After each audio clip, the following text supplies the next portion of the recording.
Hello guys, Svetlana Shlapak, the founder of UKVisaSuccess.com is here. The Home Office introduced a number of changes. There are a lot of changes and these changes are considerable. So the document outlining all these changes consists of 510 pages. So the plan for today is to give you an overview of all these changes, and then I'll be creating more and more videos explaining various routes and going into more detail. So here's what we are going to cover today. We're going to cover lots of things in today's video. First of all, we're going to talk about when all these changes are going to take place.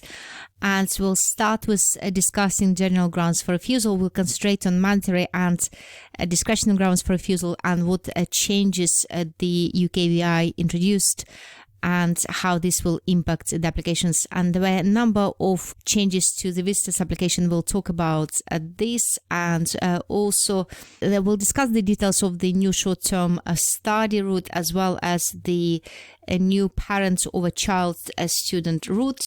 I'll talk about the exciting news with regards to the English language requirements and the financial requirements, as there were quite a few positive changes there. I will talk about the newly introduced Appendix Continuous Residence, which consolidates the existing rules. I will talk about the new provisions which were added to Appendix FM. I'll explain the new Appendix as to healthcare visitor route. And also this may be interested for Turkish workers and business persons, those who are already in the UK under the EEA agreement. So this appendix was introduced to ensure that Turkish workers and business persons have the same rights as they had before the end of the Brexit transitional period, which will happen on 31st of December 2020. Then I will talk about the appendix service providers from Switzerland. Very interesting and general, in my opinion, new Hong Kong British National Overseas route, which will allow British National Overseas citizens to come to the UK to work here and to settle and eventually apply for British citizenship. And also will reassure the Irish citizens that nothing has changed for them, so they're still loved and there will be no requirements for them to apply for a permission to enter or live here in the UK. So nothing changed there. This is just confirmed officially. And also some new changes to the EU settlement scheme. And we'll finalize today's video by talking about the youth mobility scheme and also which territories and countries were added to this scheme. So let us begin, guys.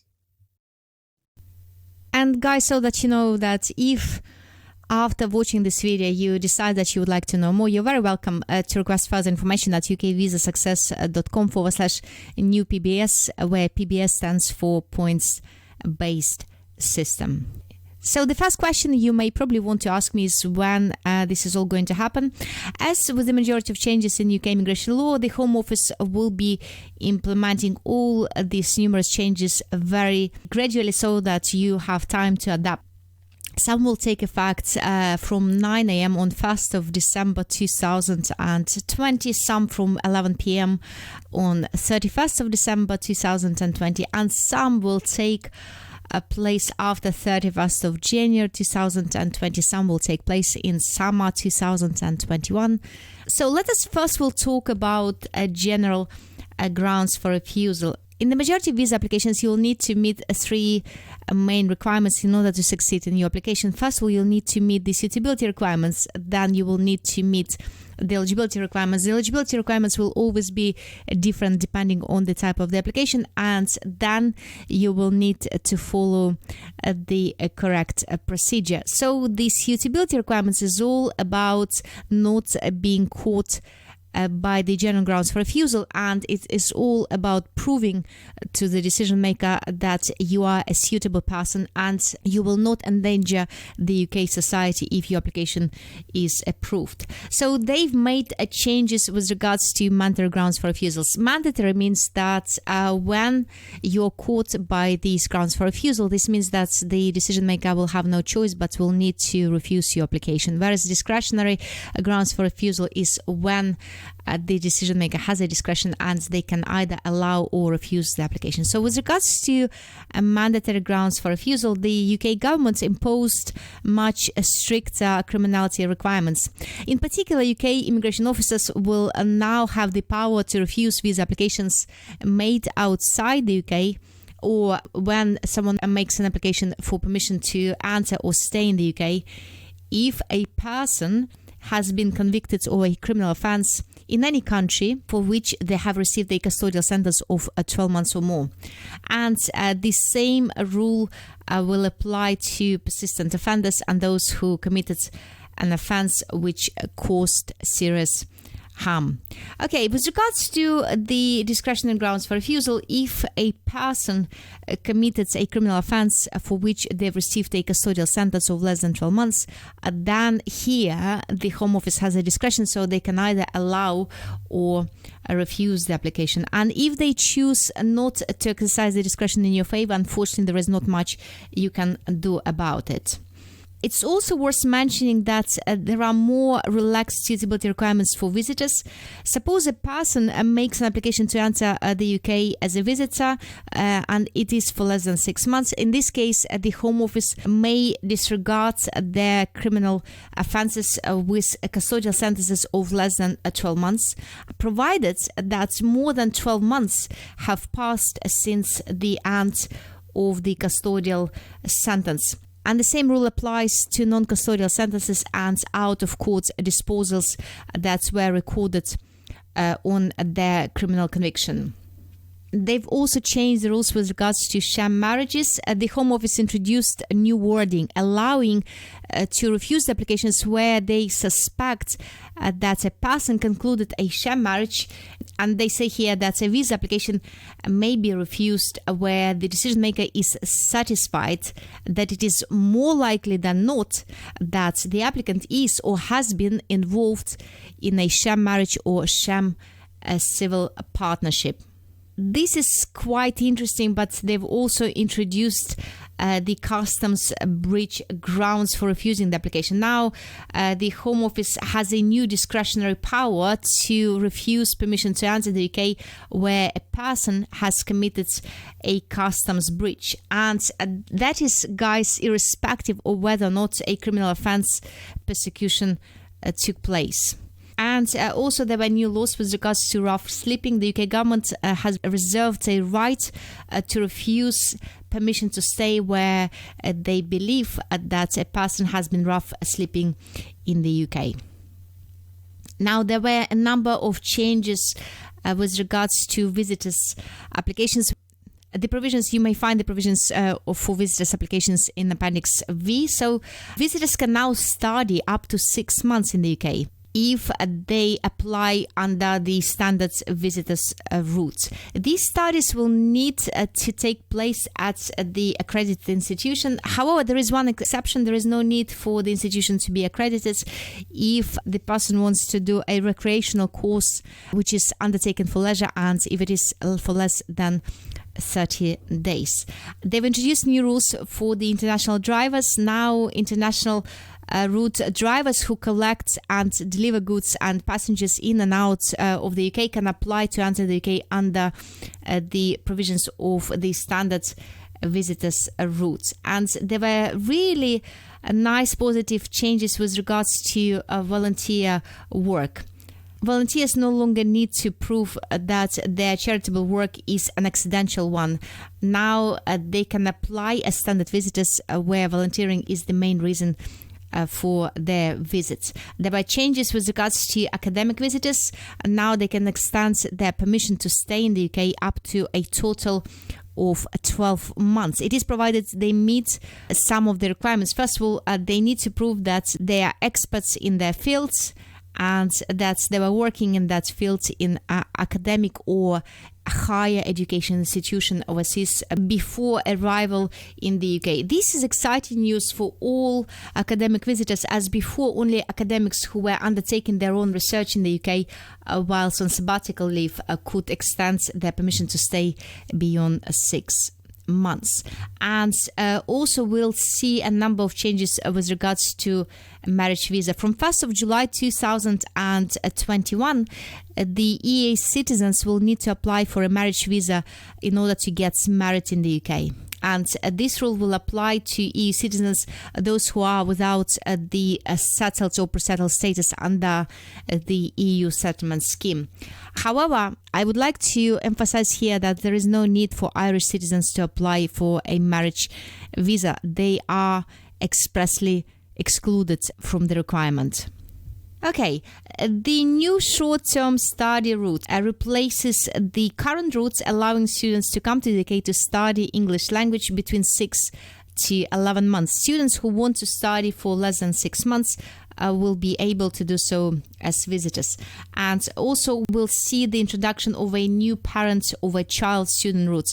These routes will allow a parent to come or stay in the UK to care for their child or children where the child is a child student aged between 4 and 11 and who is attending an independent fee-paying school in the UK.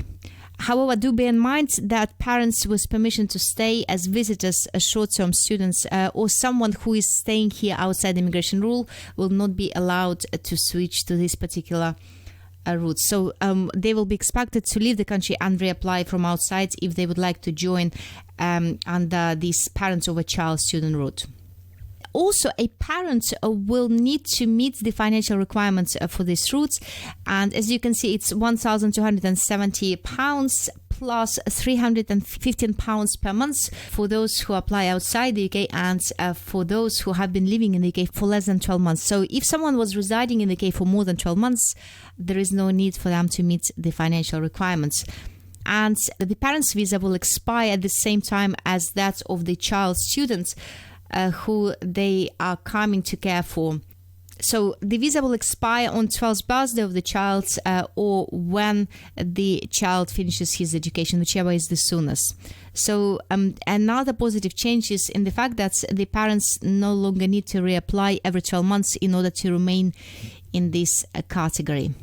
Okay, there were a number of very positive changes with regards to English language requirements. All applications will now need to prove the required level of their English language proficiency only once. In the past, the applicants needed to do this every time when submitting their extension applications and switching visa applications. Switching is a legal process where you are already in the UK and you would like to switch the immigration categories. For example, if you came here as an innovator under the innovator route and then you got married and you want to stay here as a spouse or British citizen, if you make an application to remain as in the UK as a spouse or British citizen, then you have switched. Also, there were some updates to the majority English language country list. The list now includes incredible country Malta. Additionally, all those who obtained their degree from Ireland will be able to rely on their degree as proof of their English language requirements. And absolutely amazing news, because I had many inquiries with regards to this one. All GCSE, A-level and Scottish Higher students will be able to prove their English language proficiency by providing these certificates and proving that they obtained their GCSE, A-level or Scottish Highers from the UK. As I mentioned before, this will be a stage implementation. So first of all, they will start with students, skilled workers, startup and innovator categories, and hopefully eventually they will add it to all other categories. Now I would like to also mention a few changes with regards to for the financial requirements. We also have good news here, especially for the students, skilled workers, intra-company transfers, Tier 2 Minister of Religion, Tier 2 sports person, migrants, Tier 5 temporary workers and startup and innovator migrants. They no longer need to meet the maintenance requirements if they have been supporting themselves and any dependents without recourse to public funds for more than 1 year. And they've introduced the new appendix. Actually, they've introduced a number of appendices, but this one is quite interesting, which is called Appendix Continuous Residence. The Home Office introduced this one in order to consolidate existing provisions. It will govern settlement applications for skilled workers, representatives of an overseas business, global talent, innovator, Tier 2 Minister of Religion, Tier 2 sports person, UK ancestry, Hong Kong, British national overseas, and the ECAA extension of stay applicants. This is for Turkish nationals, for Turkish workers and Turkish business persons. And there were a number of changes with regards to Appendix FM provisions. Appendix FM governs the UK immigration routes which allow relatives to enter, remain and settle in the UK based on their family life with the person who is either a British citizen or someone who is settled in the UK.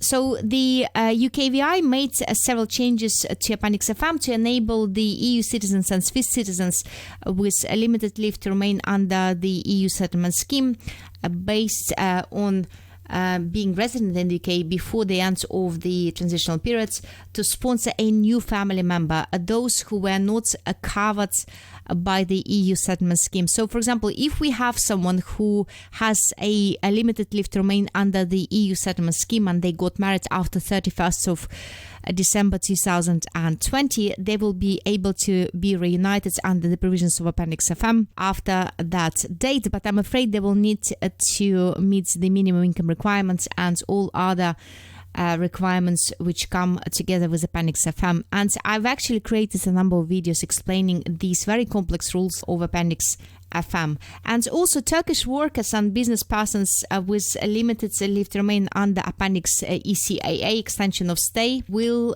be able to make their applications to sponsor their partners and children who want to come and remain in the UK.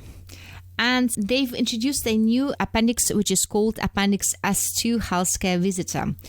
The Citizens' Rights Agreement with the EU and other EU states and Switzerland created a UK immigration route of entry into the UK. First of all, it will be free of charge to those who, before the end of the transition periods, had requested authorization from their home state to receive a course of planned healthcare treatment provided by the NHS under the S2 route.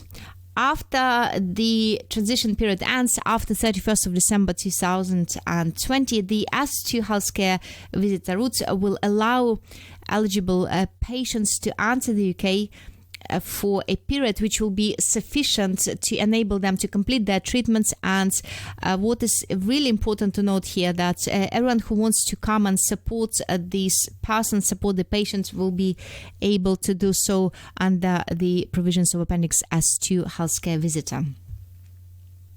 The next new appendix, which is called Appendix ECAA Extension of Stay.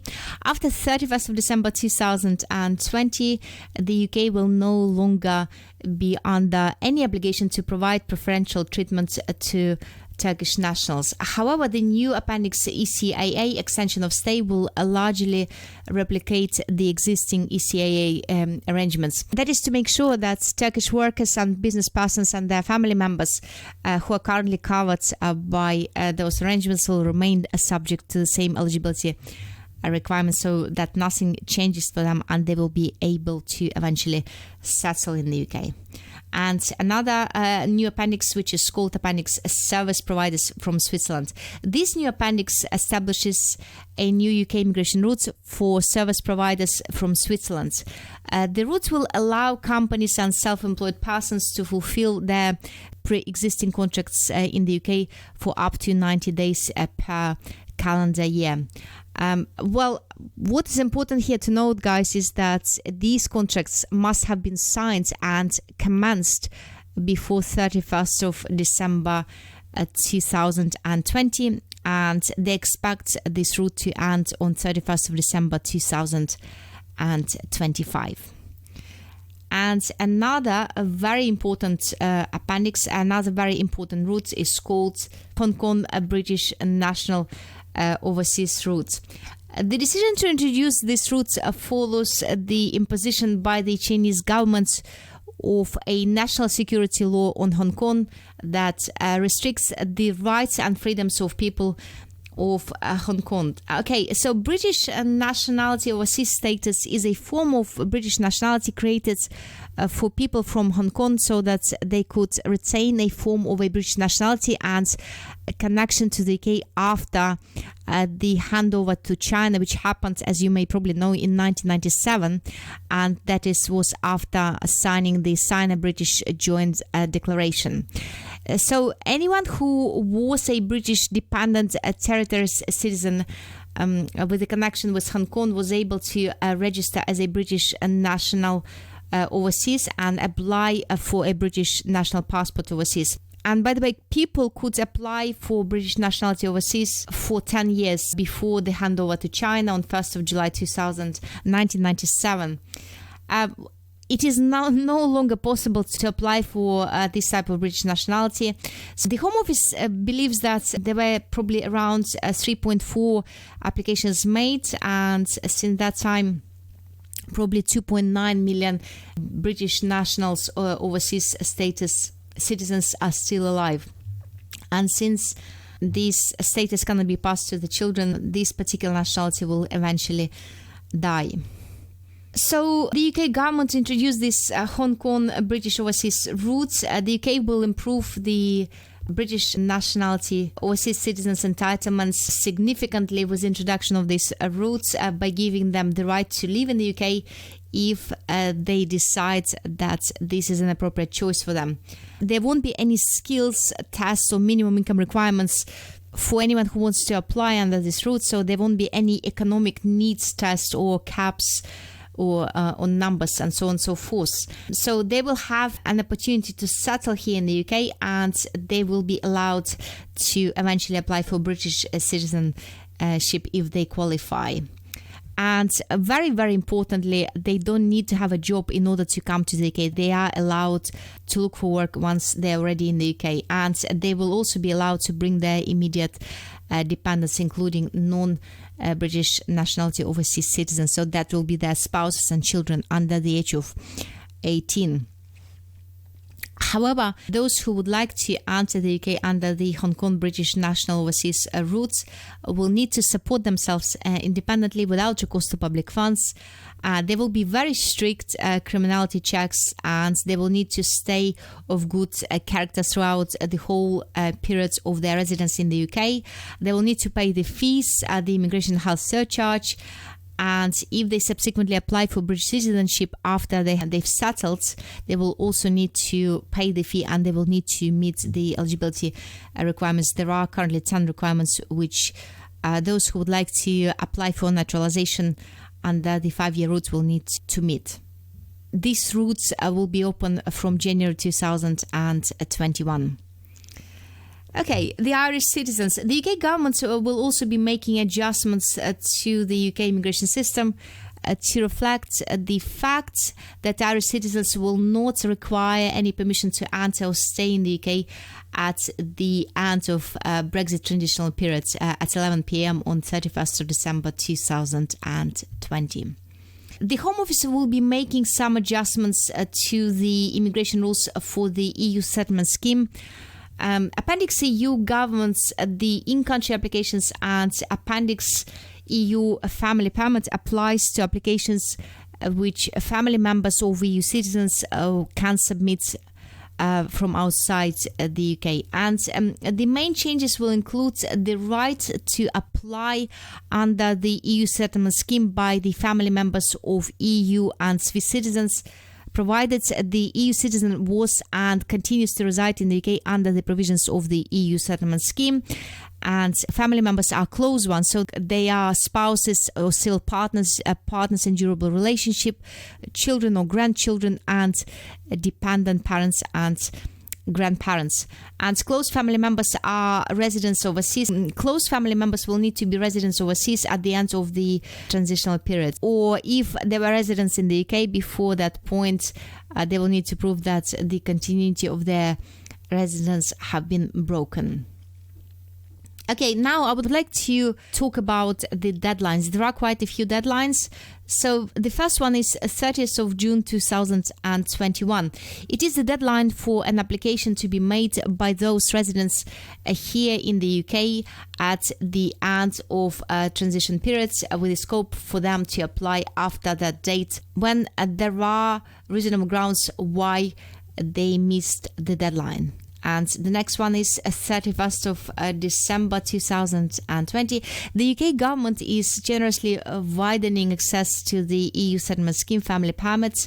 And the next one is 31st of December 2020. This is when the Brexit transitional period ends. And also from 1st of July 2021, the dependency of a parent or grandparent on the EU citizen or Swiss citizen who resides in the UK will not be assumed. So this means that the parties will need to provide bank statements, pay slips, or money transfer slips, or any other documents to prove that they were financially supporting their parents or grandparents. And I would like to finalize today's video by talking about the Youth Mobility Scheme. There is more excellent news for citizens of San Marino, which is a microstate in Southern Europe. The UKVI adds them to the Youth Mobility Scheme country list, and they will be able to join with a deemed sponsorship status, and it means that they don't need to get a certificate of sponsorship to come to the UK as a Tier 5 Youth Mobility Scheme applicant. It is, as with other countries, a capped route, and this means that only a certain number of people can apply, and for San Marino citizens the cap is at 1,000 places. And also the Home Office added the Republic of Korea to Tier 5 list. However, they can only apply if they were invited to do so. And this is it, my friends. This is all we've discussed today. As I said, there were so many changes. Just once again, I would like to remind you that if you'd like to know more about the new points-based system, you're very welcome to request this information at ukvisasuccess.com/new PBS. I hope that this overview video helped you understand what developments will happen within the next 1 month or so.